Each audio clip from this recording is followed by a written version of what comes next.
Electric Jam Podcast. Greetings and salutations, everyone. Welcome to the 7th Electric Jam Podcast. I'm Christopher, and I'm here with Richard. If you don't know who we are, check out the website in the description of this podcast. We have info on recording, guitars, tuning, pretty much anything you need to know about guitar. Richard, how are you doing today? I'm very well, thank you. How are you?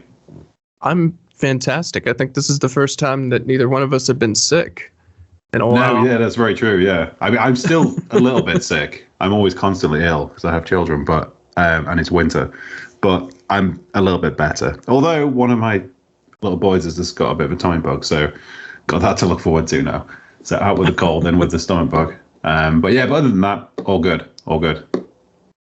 So today we're gonna be talking about Epiphone and the huge waves that they're making in the guitar industry. And it's kind of funny because they've always kind of been like the second-class citizen to Gibson, but I don't know, for the first time it seems like they're almost like becoming their own thing, and that's really interesting. But before that, we're going to hit up the news. And if you've been paying attention on social media, especially on Instagram, Schecter is drip feeding models. So when we talked about NAMM a few weeks ago, I talked about how they just weren't there. Schecter was not there.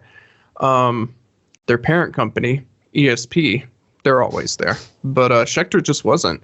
And they said that they're going to use the same strategy that they did for the past 2 years and just kind of release stuff as it comes. And so far they've released the new Rob Scallon signatures, which are all really cool. And they had already released those before, but they were a different color. So just a different color variant. Same thing with the Aaron Marshall signature, different color variant. Was nice. I love that blue one with the white pickups. Yeah, isn't that thing sexy? It's really, really nice. It's cool. It's got kind of like a Shelby kind of vibe to it, the car. Yeah, it does. It has a sports car feel to it for sure. I really want to get one in my hands. Nick Johnston, he mentioned at NAMM something might be coming with him. So the last thing that he released was his T-style guitar. Yeah. And love a good T-style guitar. Well, apparently that's what he's been using in the studio for this new album. And he says he loves it, so maybe we might be getting a new version of that soon. But other than that, the Sullivan King models dropped, and I had no idea who that guy even was. But I was like, a blood splatter guitar. Okay, that's pretty cool. Yeah. I'm not too keen on that. Well, I looked at it. They're really expensive. They're like the most expensive ones out of all the new ones apart from the Keith Merrow one, but.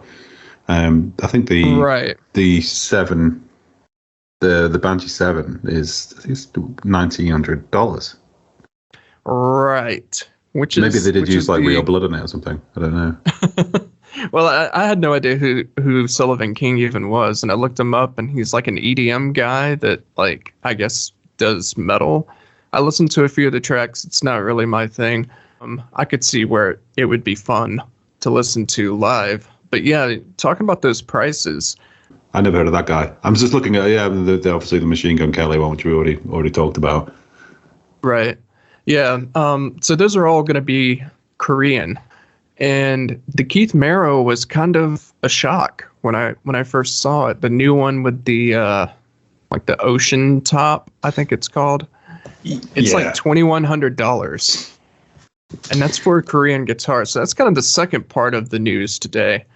Well, they're listing it down. They're listing it with price cuts on the site. I don't know if you noticed, but they're kind of the sort of RRP of that particular model. For instance, is $3,149, but it's listed as $2,199. But that's kind of like the oldest trick in the book. It's sort of like we just make something and say, well, how much do we want for this? Okay, we want this much. Okay, so we'll say it cost this much originally, and this is how much you're saving.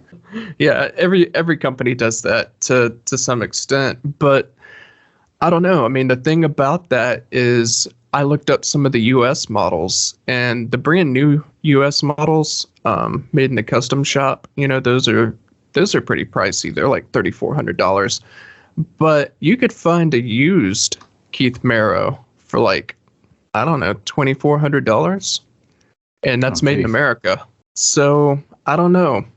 I mean, don't get me wrong. Korean stuff is amazing. I have 3 or 4 Korean Schecters, and I don't know, man. I mean, like $1,600, I think is pretty fair. Once you jump over that, I don't know. It's kind of like when we pick on Gibson and we're like, why don't you have like a $1,700 guitar? We're jumping over to that with Korean and Indonesian made stuff, and I don't know. It just seems like there has to be a demand for it. There has to be. They can't just be doing this willingly. I mean, I know the prices have increased massively across the board in every walk of life since COVID, and that's kind of the excuse. And we were just talking about that guy that's, quoting you to fix your your weather damaged house. So when it's the same in the UK, everything's like, it's everything costs twice as much now, and there's obviously like supply side things and supply chain things that kind of affect pricing and stuff like that. But then you've got like that new PRS guitar, the SECE, the Saturn that just came out. That we just posted about today on Reddit. And it's $499. It's, that's just incredible. So obviously they're aimed at different people. Like, the Keith Merrow guitar is, that's a pro grade guitar. You're going to be playing that, or for somebody who's seriously experienced, or somebody who's really into what they're doing. Then it's not like a journeyman guitar, is it? I mean, none of these are really. None of the new ones. I mean, maybe the Aaron Marshall and the Rob Scallon ones, kind of. That $1,200 mark is kind of. I'd say, if you're sort of you've been playing for a few years and you want, you want a good guitar. That's kind of the way. That's kind of where you're going to be looking. Yeah. But once you get over, I think for me, I've got a few guitars, but once it's over 2,000 quid, I'm kind of like, nah, I can't really justify that. I can justify 1,200 maybe, but not in 1,300 at a push. But once it's over 2, it's kind of like, no, I'd be getting in trouble with buying something that costs that much. Right. Well, I mean, not everyone. And I just started thinking about this the other day. I was talking to one of my students, and he just bought a new guitar, and it was $1,200 or $1,300. And it kind of hit me that not everyone thinks the same way that I do. Because when I look at a guitar, I'm thinking about, can I take that into studio? Can I gig with that? Can I tour with that? What am I going to have to do to make it stage worthy, and not everybody thinks like that, and I'm sure you don't think like that. You're like, I just want a good guitar that stays in tune that I can play. Yeah, I mean, that's not a consideration for me, but I think there's another factor to consider as well, is that which always reminds me of the Principal Skinner meme. It's like, when he's like, it's like, no, what's the one he says about the kids? And he's like, it's the meme of Principal Skinner from The Simpsons, and he's like, no, it's like, the kids are wrong, not me. Different degrees of like price perception. So 15, 20 years ago, things didn't cost as much as they do now. Like anything, like talk about phones, an iPhone, a cell phone wasn't, whereas now people happily pay like £2,000 for one. Whereas, 10 years ago, you'd be literally laughed out of the room for even contemplating charging that much for a cell phone. But, maybe it's the same with guitars. It's kind of because the market's arguably bigger, there's more demand, that pushes people's production up, their prices go up accordingly because they're kind of selling more, they can do more models, there's more variation. So it's almost like the median price of kind of the average Joe's guitar has kind of drifted upwards by, quite a bit of money. And then there's also the perception, like some people think, well, $800 is a mid-range guitar, which technically it probably is. So anything below that would be considered low range. I'd say anything under 500 would be considered like low end, correct? Yeah. I would say about $700-800 is where you start getting good. So it's odd, and I've bumped into people that have, you see all the time with like people with cars and stuff, and it's driving around in like a ridiculous car, and it's like, wow. And you get talking about, well, what do you do? I used to get this a lot when I lived in London, and you get these guys picking up an Uber, and they'd have this like, ridiculous, like, Mercedes like C63. Oh yeah, I saw a lot of that in Florida. Yeah, and you'd be like, "Wow, what a nice car!" And the guys, the amount of times I'd speak to a guy, and he'd be like, "Yeah, I lease it and I drive Uber to pay for it." I was like, "What? Like, come on, that's ridiculous! Exactly. You have to stay up all night to finance driving your car." It's just an odd thing to do. So I think that the idea of people's relationship to money and kind of what it means and the value of it, it's kind of changed a lot. Like people, and it changes from generation to generation. Like my perception of money is different to my parents, and mine's probably different to, be different to my children. But so what used to be considered cheap and no longer is, if that makes sense. Yeah, I can see that. What money you earn and stuff like that, but I don't know. You just hear people talking about stuff now, like, "Oh yeah, it's only $5,000," and you're like, well, yeah, that's still quite a lot of money, right? Like, how much do you make a month? It's like it's probably more, right. Probably not that much, So, and maybe there's the social media kind of Instagram nonsense that's kind of pushing that along a bit and warping people's like sense of reality. But to me, I don't know. I would think of like £1,200 is not kind of the average kind of price of a guitar, but I think increasingly that seems to be what it is.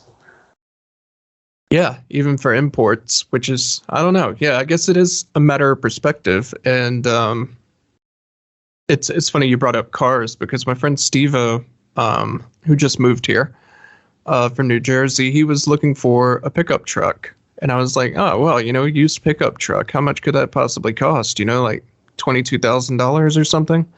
And he went to the car lots here around Atlanta and everything, and he couldn't find anything under like 50-60 grand. What? For like a pickup truck. Christ. Yeah. And I was like, car's expensive in America? I thought everything was dead cheap in America, apart from healthcare. No? No. Oh, right, okay. And the most expensive one that he saw was, I think, a Ford F-250 or something, and I think that was over $100,000. So it cost insane. Almost as much as my house, which is just, it's nuts. But I guess it is a matter of perspective, because when he told me that, I mean, my brother's a car dealer, so I was like, yeah, that sounds about right. And he was like, what? Yeah, that's $100,000 for a car. I'd want something like super quick, and it definitely wouldn't be a truck. Right, like an Audi or... It'd be like a luxury, like a high-end, like, Mercedes, or even like a, one of those, like, I don't know if you got them in the States, the Audi e-tron GT. It's like that kind of sporty electric car. That's a lovely-looking car. But yeah, I don't know, some people love trucks, don't they? But I don't think I'd ever love anything that much. No. But yeah, it's not just Schecter that's doing this either. So Epiphone, they're kind of sneaking their prices up a little, but then they're doing a lot more, aren't they? So they're kind of like, they haven't strayed away from what they do traditionally, which is kind of like, like the studio models and stuff like that. They just started doing bigger and better stuff kind of on top of it. Yeah, they really have. And that's a good way to kind of glide into our main topic today. While Schecter and ESP and pretty much anything that's made in Korea or Indonesia, they're hiking their prices up. So is Epiphone. But with that, I think is a modicum of quality that Epiphone hasn't had in a long time. And one more news bit to sneak in. I thought this was ridiculous. Gibson has canceled their studio model. Really? Yeah. So that's another notch on Gibson. I'm not even going to harp on it. I bet it'll be back in like 2 years. But if you have a studio model, hang on to it, because it's going to be worth money. Yeah, that's crazy. But yeah, going into the main topic today, the Epiphone stuff. Epiphone is really doing some big stuff now. I was at the Guitar Center the other day, and the new Epiphone Adam Jones is amazing. And it doesn't have the artwork on it. I know a lot of people didn't like the artwork on, covering the back of the guitar, and they wanted something more, history correct. it has the Gibson headstock now, which is crazy because that was always everyone's problem with Epiphone was the headstock doesn't look right, and Yeah. now it does. It really does. It's such a nice looking guitar. I mean, the Gibson model's gorgeous as well, but this is, accessible. I mean, it's £1,500 in the UK, which is a lot for an Epiphone. It's a lot, but I mean, it's also a lot of guitar as well. Well, yeah. I mean, you got to think about all of the stuff that's going into it. I mean, it has name brand pickups, has name brand hardware. It's a silver burst that, is aged and everything. It feels and looks as close as you're going to get to the limited edition Gibson ones that some of them were stolen off of a truck when that first came out. That was amazing. I was doing a heist. Someone should make a film about that. It'd be great. Someone should. The Great Gibson Heist. Well, it'd be interesting to see if he plays because they're touring now, aren't they, at the moment? They are. So there's a few things coming out. So he has that coming out, but there's also a Flying V model, which is weird because I've never seen him play a Flying V, and I have hours and hours of old Tool footage, I guess, up to Lateralis. I have a bunch of footage. But I saw him play on the last tour when they were in the UK. He played it for like a couple of songs. I'm wondering if he's using it for like the stuff where he has to tune down, because there's a couple songs that are in B, like Parabola. Oh right, okay, yeah, maybe. I think he's just, I don't know. He changed his guitar for. I mean, they were just the silver burst, but he was swapping the models. So and then I think it was stuff off the new album. He played the Flying V, but he's probably just playing it because he can. If you got like $15,000 Flying V lying around, you might as well play it. But yeah, there's an Epiphone version of that coming out, which I think is super exciting. Oh, an Epiphone one? I didn't know that. Okay, that is cool. Yeah. I really hate Flying Vs anyway, but that is quite cool. Yeah, it's not my thing either. I think they look really cool. So what's the weight like? Has it still got the same weight relief as the other one? So what's the difference then? What's the difference? Like, to somebody that wouldn't know, like if you picked them up side by side, blindfold on, you were playing them. How are you going to tell the difference between the Gibson and the Epiphone model? I don't know, because I tried both the other day at Guitar Center. That was what I was kind of getting to. I tried both, and there wasn't that big of a difference. It felt and played almost identically. The Epiphone had some sharp frets, which is just a thing that happens. Mm. But other than that, I mean, if you give me an hour with that Epiphone, I would have it set up perfectly. Another thing as well, a lot of people don't kind of take into account when they're getting a guitar is that they get it and it's effectively, this is it now. So, this is how it is. Whereas they don't think to do maybe, a setup or take it to some guide. He can do a few things with it and, play completely differently. Oh, yeah. We covered that in our interview with David Ross and how important that really is, especially when you're first starting out. But yeah, there's a Dave Grohl signature coming out, which I might have to buy. I'm a huge Foo Fighters fan, and I've always loved that Pelham Blue Trini Lopez model that he's played for, I don't know, he's played that for about 12 years now. Yeah. I think it's longer than that. I'm sure he was playing He's always played Gibson. He used to play Explorers and Flying Vs a lot. Yeah. And then he kind of calmed down in his 30s and he started playing that semi-hollow Trini Lopez. So the fact that an Epiphone version of that is coming out, I might have to buy it. I think that would be good, nice to get, because it is something. I remember you telling me about that when we first met. You were like, that guitar, I just love that guitar. I really want it. But it's like $8,000 or something for the Gibson model. Yeah, and even worse on the used market because, like what happens with every Gibson model, there's always people who buy 2 or 3 of them, sit on them for about 6 months, and wait for Gibson to sell out. And then they throw them up on the used market with a hiked up price. and that happens more often than you would think. Yeah. Well, yeah, of course. So, I mean, there's little markets within markets for kind of everything, isn't there? So, like watches, even phones. I mean, there's some guy who's got the original iPhone in its packaging, so it's never been taken out of the plastic. And I think they were he was looking at like $10,000 for it or something. would something like that even work? No, with our different it's just like cell a phone collector's item. technology? It's like those Gibson pickups. You just stick it on your mantle, on your shelf, and look at it and go, there it is. The thing I paid loads of money for and never used and does nothing for me. It's right there. June Page is just doing a new guitar with Gibson, isn't he? Yeah. Yeah, it's crazy. They did an event and everything. Oh my God, we didn't get invited to that. I suppose we wouldn't do, would we? The amount of trash we talk about Gibson. I mean, we could go incognito. We could wear disguises. Well, I just think like a press invite, but it's kind of hard to go incognito when you got a press invite. But it's at the garage in London. Well, it's the double neck one as well, which you don't see many of them around these days, do you? It's like Cuban heels. You just don't see it very often anymore.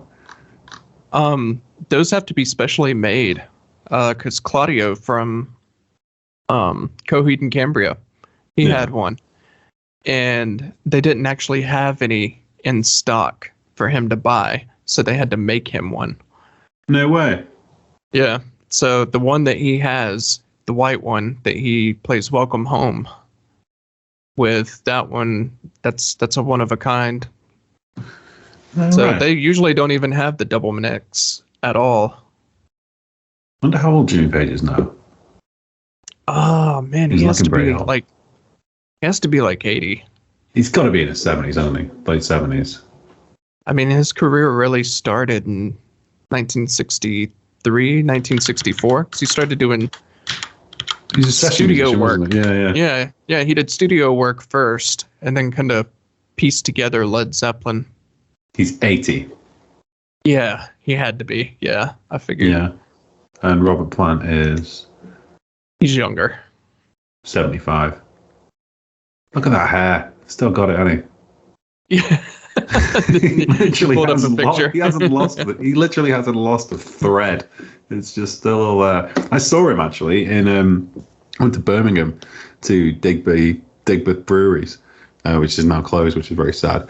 But it was in Digby, and we were on the train going to Birmingham, and he literally stopped I think he stopped on the way to Wolverhampton. He supports Wolves for his football team. And we just sat on the train, dead busy. And I just looked out the window, and this guy walked past, and I was like, he looks a lot like Robert Plant. And that's me. I was like, look at that guy. He looks like Robert Plant. And he was like, that is Robert Plant. And I was like, no way. And it was him. And then he goes to watch the football. And there he was, just walking around. Just no one even bothered. I think I was the only person that noticed it was him. And you didn't talk to him? Well, it was through the train window. He was on the platform. So I thought about banging on the window and being like, Robert! But I thought, I better not, But yeah, that might be weird. Just go into the football. That's crazy. I wonder if he has special seats and everything. No, he has like season tickets. That's the crazy thing. I mean, he was literally probably one of the most famous people on earth, 20, 30 years ago. And now he just goes to a football match and walks around by himself. It's crazy, isn't it? How it can change like that. Yeah, I guess it is. But I mean, he's meant to be a really good guitar player as well. He's no videos of him playing, but apparently he's meant to be quite good. Well, I mean, he has a lot of writing credits in Led Zeppelin, especially towards the end, and so does John Paul Jones. So I think they all kind of... Well, John Paul Jones he's multi-instrumentalist. He's ridiculous, yeah. I mean, he was on them Crooked Vultures, wasn't he? And, God, I love that. The bass lines of Zeppelin are just... It's like I always just go back in circles. Like I'll just go through a phase where I'll just listen to him constantly, like front to back for like a few months.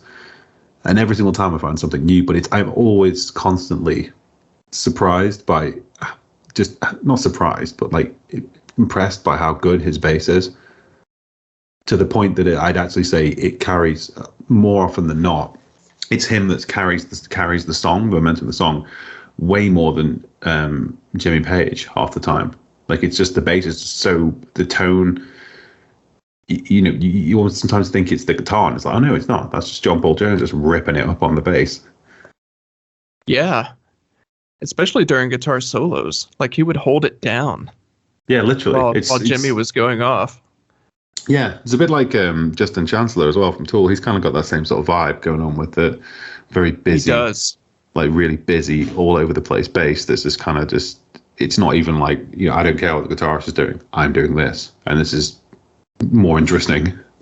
Tool and Led Zeppelin are very unique in the way that all four people in both of those bands are like so incredibly talented and so incredibly creative that it's a miracle that we got so many albums out of Led Zeppelin.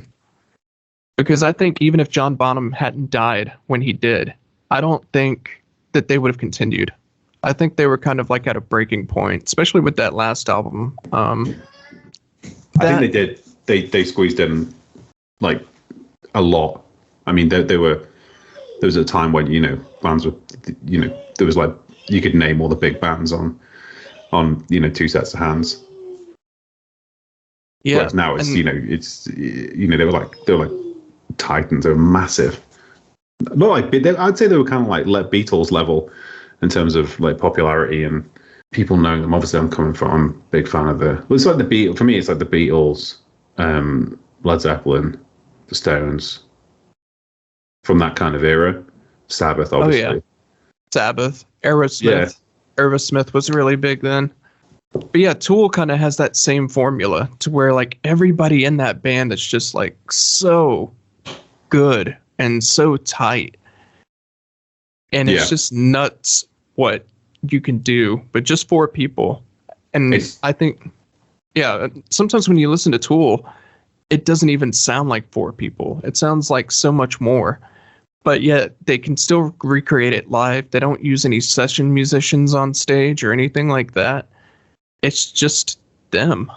It's just really well written, well thought out stuff. And I don't know, not many bands like that come along.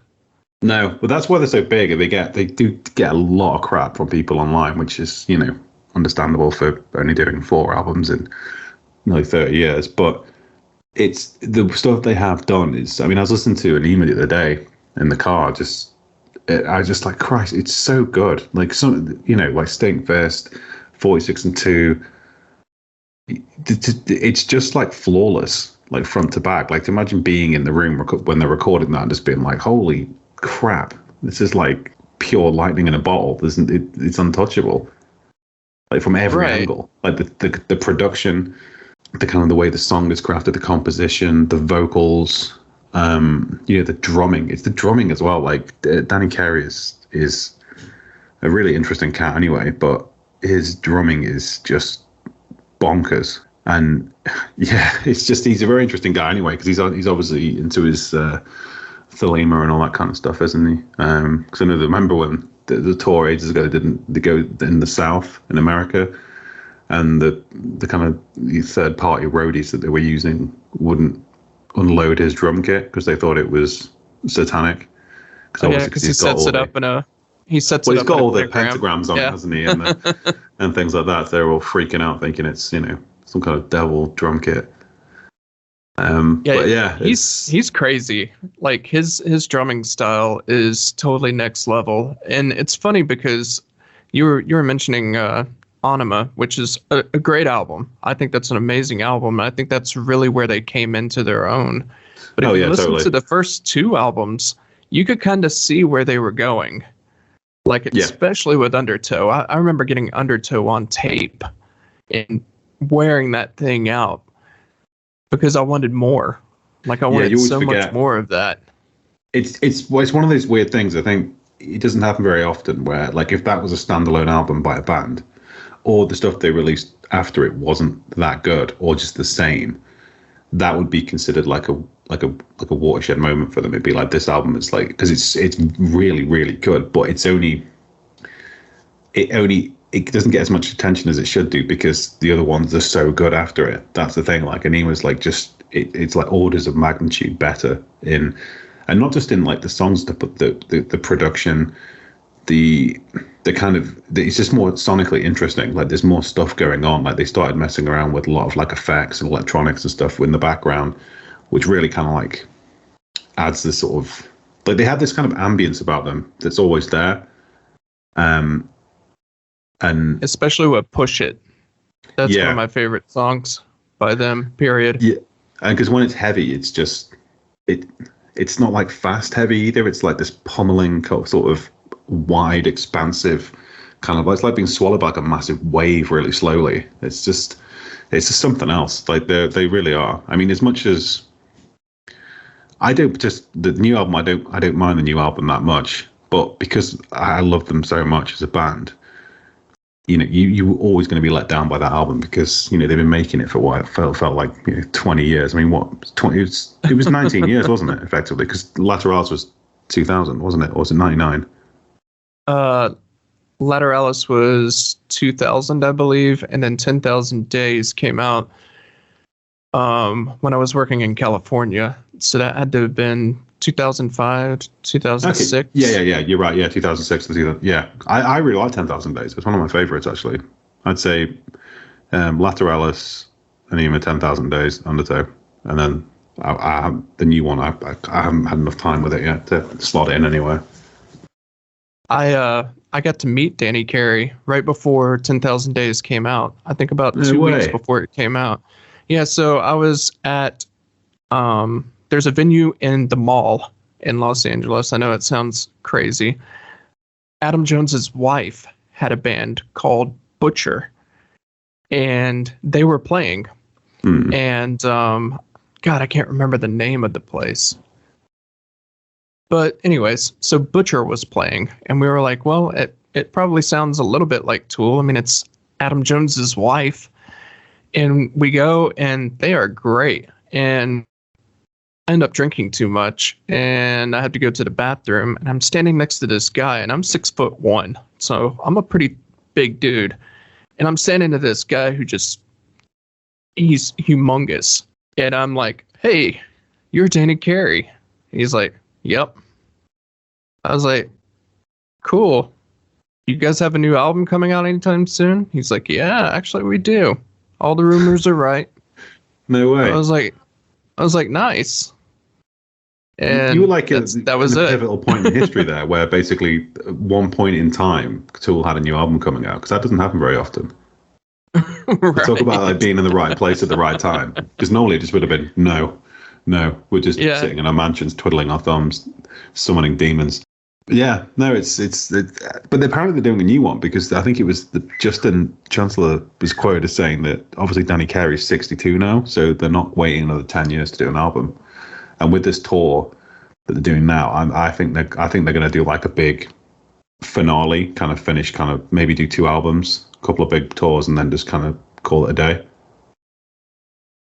That's my prediction. Would be good, because they all have. They must their other projects. I don't think they did. They must have so much material like lying around. I mean, Adam Jones isn't really in any other projects, is he? That I know of. No, he isn't. So, I think everybody else is. I mean, he's got kids and a family and stuff, which is, you know, if you do what you love for a living and you make enough money doing it, and you want to spend, you know, it's the perfect setup, because if you could be the guitarist in Tool and then just get to spend all your time with your family and hang out, I can't think of a more perfect existence. So the idea that he's just comfortable doing that, to me, is just like, well, he's living a dream. So, you know, more power to him. But he was already living the dream. He got to work on Jurassic Park because he was a filmmaker. Yeah, but that's like work. He was a special effects guy. You know, it's not like playing guitar. Playing guitar and writing songs and playing gigs is, you know, you're talking, that's, you know, you got more chance of being a professional footballer or a Formula One driver than doing what he does day to day, I think. But he must have so much material lying around, because if you play guitar, you play it all the time, you play it every day. He'll have a studio in his home, I presume. He'll be playing guitar most days. I reckon they must have, it's a bit like Aphex Twin. He was an interview with him in the 90s where he was saying basically, I'd never have to work again ever. He said, I've got so much music on my hard drives. Like, I just basically, when the record label comes knocking, I just basically pull a few tracks together and give it to him. I remember that interview. Because he's constantly making music all the time. He's always got like an absolute surplus of like, terabytes of ideas and songs that he's already done. So that's got to be the case for Tool. I think it has to be, because I imagine otherwise what are they doing? Years. Right.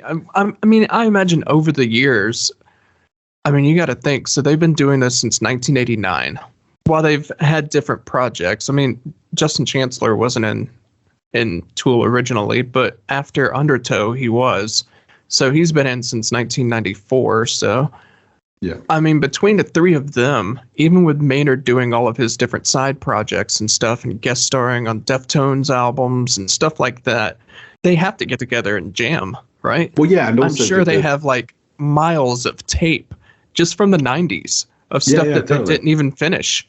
Well, the writing is done predominantly by Justin and Adam. So they will be, and I don't think Justin is in another band that I'm aware of. Again, he might be. I don't know. I don't know much about the guy.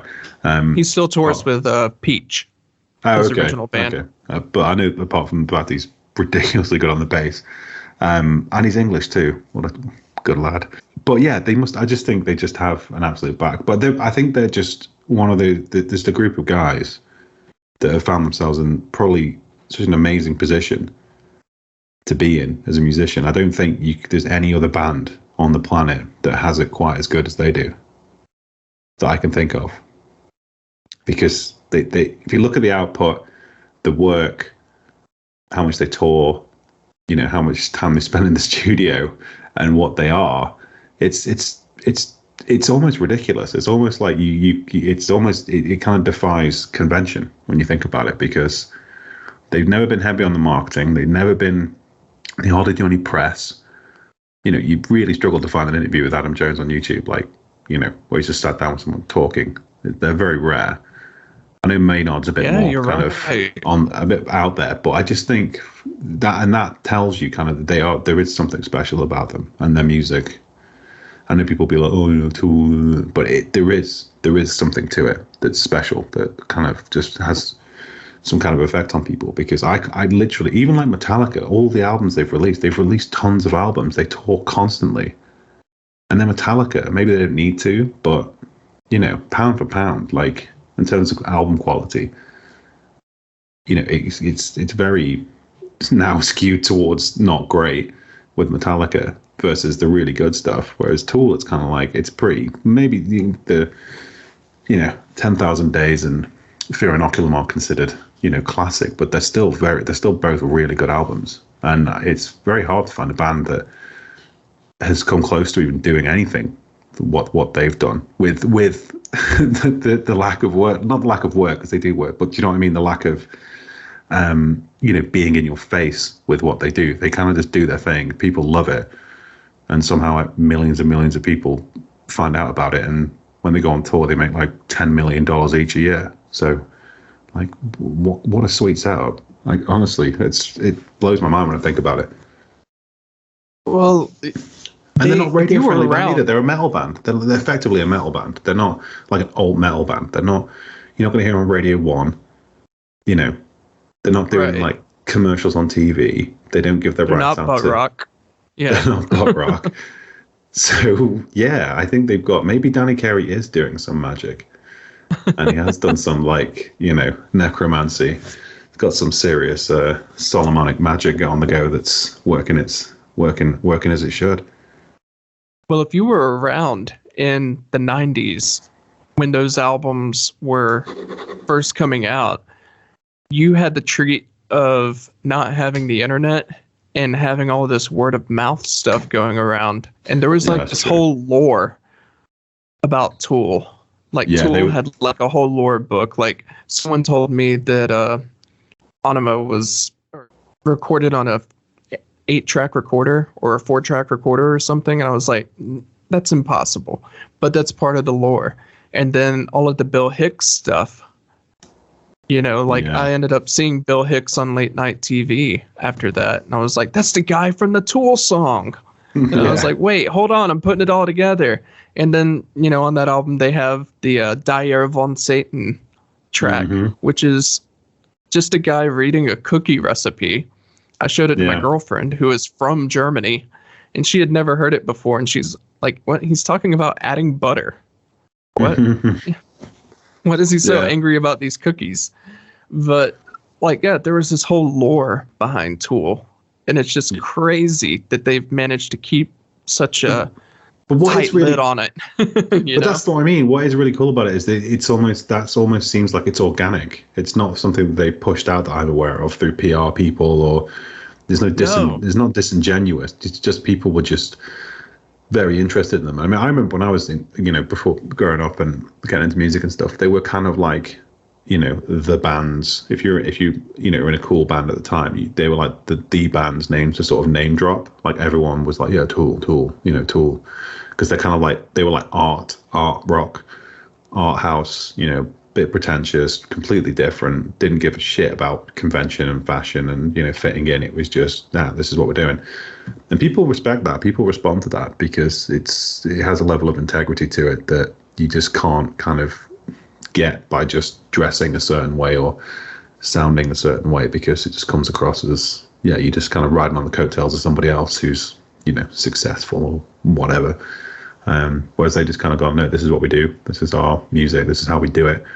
And if you don't like it, we don't care. So that's cool. That's as punk rock as it gets. But they've somehow, those guys I don't know how many people know, but they're extremely wealthy off Tool, and it's very rare for a modern band anyway, to acquire the level of wealth that those guys have made from just making, art metal, which is effectively what it is. It really is very impressive. Like, it's very impressive stuff. And, from like a business perspective, artistic perspective, I mean, God, it's such an enigma, that band.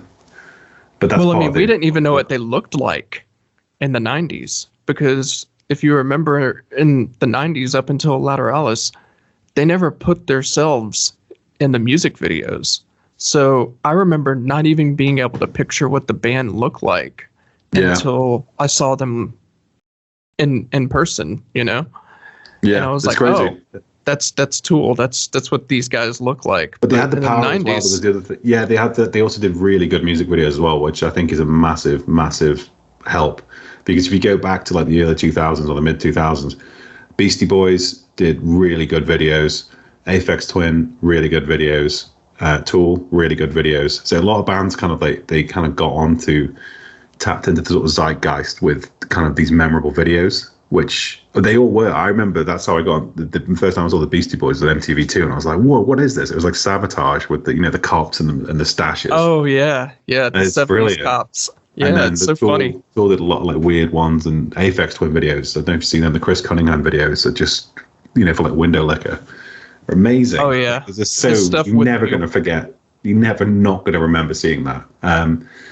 So yeah, I think they were just at the right time. There's that kind of like being in the right place at the right time before the levee broke on the internet and iTunes and stuff. They kind of already positioned themselves as this kind of like authoritative band, and they were kind of like a rock musicians band. Like if you were into like metal, you play guitar, and you took yourself seriously, you would like them. And that's just, that word of mouth is just translated into like through some insane form of alchemy into what they are now, which is like arguably, I don't know, I always kind of think of them as kind of like the Pink Floyd of like our era, like the sort of like proggy. They kind of got that sort of same sort of vibe, I think.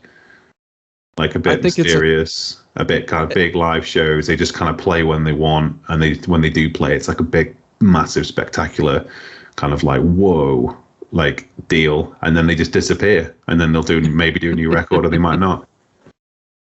I think that's a toss up for me between Radiohead and Tool as being like the Pink Floyd of our generation, because I would say that with Radiohead in the 90s, they were pretty close to being like Pink Floyd as well.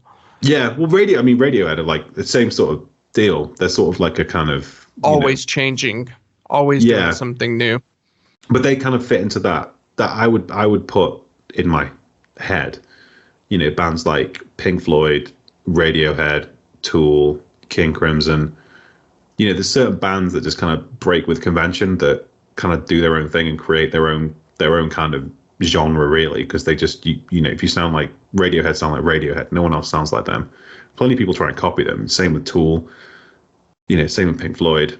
You know, you can't replicate their sound without coming across like you're just ripping them off. And that's kind of like the ultimate goal, I think, as an artist. Because if your sound is so definable to you, and anybody else doing it just looks like a plagiarist, then you've kind of won, and you've kind of done it right, and you've got, you know, your music is unique to the point that millions of people you've never met can automatically tell if another band is ripping you off. Like, that's like the cool place to be, I think, and hardly anyone ever gets there. I don't think anybody else really sounds like Tool. I think the first Chevelle album, they got a lot of crap for sounding a little bit like Tool. They went on to do really, really great things and kind of get out of that trap, but there were a lot of bands that tried to copy them and just didn't get anywhere. Well, I remember being, I'm old enough to remember being like, this was before when I was talking, the Deftones were kind of in that sort of, in that group, on that trajectory as well, because they did Around the Fur, well, they did Adrenaline and Around the Fur, and then they did White Pony, and I was like, wow, that's like, you know, that's a really good run. And I was like, they're kind of just inching up towards the pantheon of the greats of being like, you know, being a seminal band. And then it didn't happen, did it? Really? No, it absolutely did. It absolutely did. I mean, White Pony ended up winning a Grammy, I think, but after that, there's nothing. It was just they kind of really. They've blown up everywhere, man. On TikTok right now, Deftones. But they're massive because the 90s is back. That's the thing. They're huge. But like those first albums, but I'd say they haven't done an album since of the caliber of White Pony or Around the Fur. They haven't even got close to it. I don't know. I love Diamond Eyes. I hate the 8-string guitar. I hate it. That I think really? For me, I hate it. I think that's one they check. For me personally, this is complete subjective opinion, but the Around the Fur is, for me, front to back, is like a perfect album. Like, it's flawless. Same with White Pony. Then after that one, started messing around with like those ridiculously lower tunings. It completely took away all the kind of like alternative kind of rock aspect of the band that I really liked. Like, you know, Be Quiet and Drive. You know, that kind of like an amazing song. Yeah, but they lost all that. It just kind of like down, down, down, down, down. And it went to this like chuggy kind of semi-sugary sort of not that great. Like, has its moments, but you know, like I don't know. It's I love Deftones. I always will do. They're one of my favorite bands when I was growing up. And but you know, I think even they would, even like I saw an interview with Chino today, even he admitted that Around the Fur, White Pony, they're like the best work they've done. That's impossible to beat. You're right. That is a perfect album from the very first track until the very last note. It's a perfect album. But they just kind of, there's an example of a band that like you just had that trajectory. They had the talent easily. They've got the talent, but like you were saying with like Zeppelin and stuff, sometimes you just get bumping heads. And I think Steph has different ideas about what the band should sound like, and Chino has different ideas, and then he started playing guitar, and then, you know, all these internal kind of strifes that you'd have with like the direction you take things. And but for me, yeah, it's just I can't, that 8-string guitar and the 9, it's just, I think it sounds, I just think I like Meshuggah, I love him, but any other band with 8-string guitars, for me, I haven't really found a band that I've heard and been like, yeah, I get it. Apart Animals Leaders, maybe, but that's like something you'd listen to. Like, I wouldn't just stick it on. You know, if I'm going for a run, I might listen. Well, they're not Meshuggah either. They're not really Meshuggah, a metal band. Yeah. So for me, it was when they started. You know, every string they added, the album seemed to get a little bit worse. That's my hot take on the Deftones. Huh. Well, I liked everything. I especially liked Koi no Yokan. I thought that was a great album too. It was almost shoegaze, which was very different. I think I'm being a bit too harsh on it. I've listened to every single album they've released, and some of them have some really great tracks on it and stuff. Like, even the self-titled one that everyone seems to hate. There's moments on it that are great, but it's from like being there at the time when they were coming out and coming up and being like, holy crap, these are going to be, they've got all the kind of, and they had all the palette for it. The palette of the music was there because they weren't known for being super heavy, although they did do super heavy stuff. They were known for doing like melodic stuff. They had like hip hop elements in there, kind of like electronic stuff. They kind of had the perfect kind of palette to paint with. And I feel like they just haven't, they've just kind of picked one color and gone, or a couple and gone, yeah, we'll kind of just do that now. And I know they've had a lot of problems internally and stuff with the band and, fallings out and stuff like that. But yeah, it's just, I get the feeling that Chino's more pulling them towards that kind of be quiet and drive, sort of kind of like heavy Smiths kind of vibe, where Steph wanted to be more kind of like Meshuggah, like straight up kind of like big riffs, like breakdowns and stuff. So it's kind of pulling at the seams. But occasionally it lands and they come back together and there's like equilibrium and you get like a pretty good song on an album and a pretty solid album. I mean, none of their albums are bad.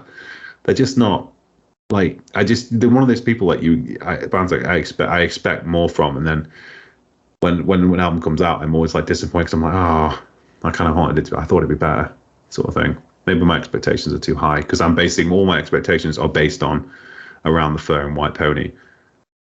So, I can see that. They're kind of screwed from the get-go, really, because they're not going to. I can't see them doing anything better than that at this stage of the game. But I never live in hope. And the moral of the story about everything that we just said is Epiphone is making big waves in 2024. Yeah. But yeah, well, I mean, we got onto the Adam Jones model and everything, and yeah, that kind of went off on a tangent there. But that's how we do our podcast. We do this kind of free form. We don't have a laid out script or anything. I mean, a script is good. We don't do it like that. I think it flows better if we I literally asked you, have a conversation. I literally asked you about 2 minutes before you pressed record what we were talking about. So that's kind of how ad lib it is. We just kind of take it off the top of our heads, but it's kind of good in a way because that's when you get into the good stuff, when you start kind of like spitballing on ideas and extrapolating out from things. Because there's people that listen to this that'll be much younger than us, or people that will be much older than us, and they might not listen to Tool, or they might not, they might have heard of him, but they might not have looked into it, and they might be like, "Whoa, there's that word of mouth thing again working for you, Tool." So yeah, but yeah, just to kind of put a cap on everything, the new Epiphones, while they might be pricier, and they inspired by Gibson line and everything, they're getting up there. They're like $1,500, but they're so close to being a Gibson. And that's what we complained about in our very first episode with Gibson, was the price of entry. And now that, I mean, it's almost like a 1-to-1 copy of the Gibsons. I don't really know what Gibson is doing, because they're shooting themselves in the foot making these amazing Epiphone models, like the Jerry Cantrell model.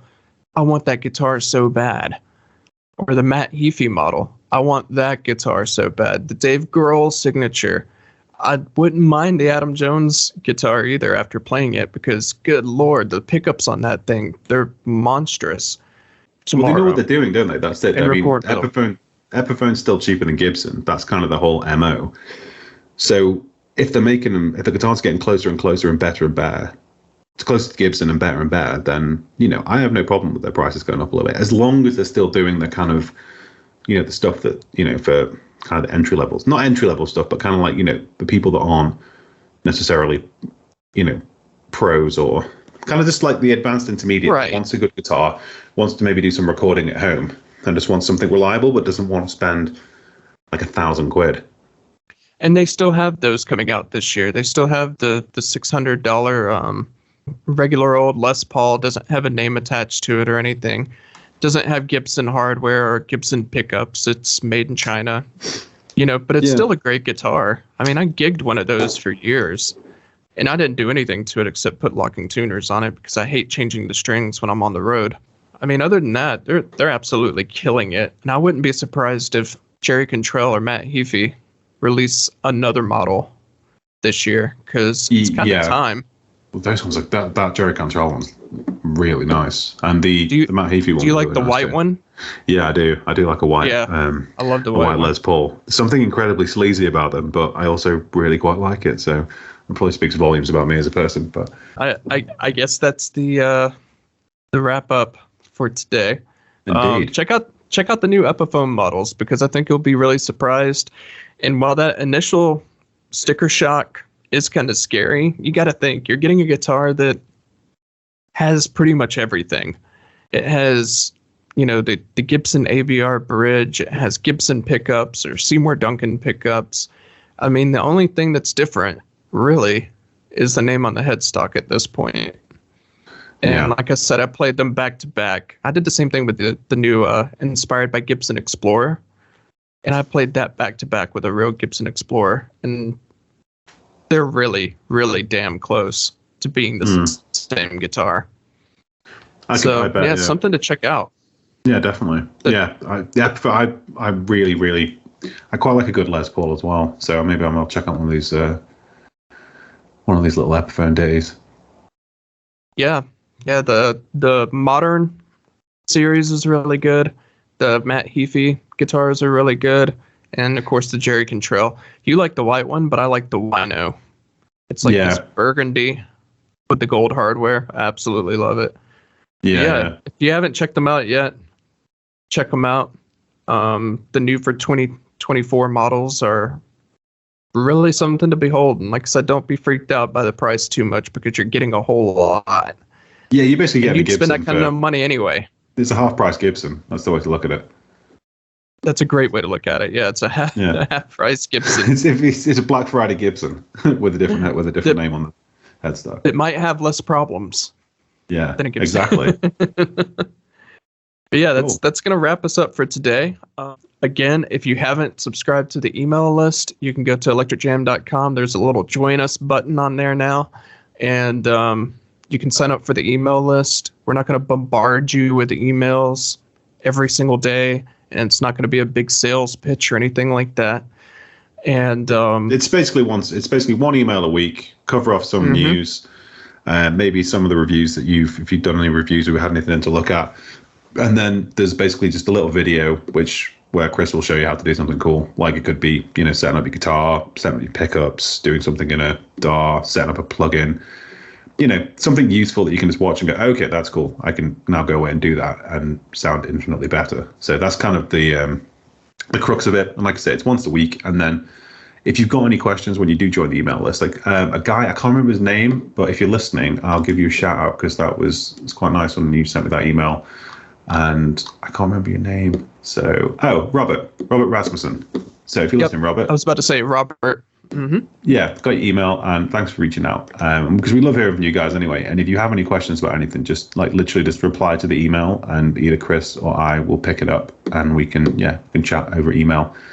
And then in the future, obviously, we're building something internally at the moment, which would be kind of like sort of like an internal kind of like membership component to the site where, you'll be able to talk amongst yourselves, have the forums and stuff like that. So, but that's a bit further down the line. So, but in the meantime, just get on the email list and you'll be able to get in touch with me and Chris that way if you've got any questions. And then you'll also get the email once a week. And then, any other kind of like news and related stuff as it happens.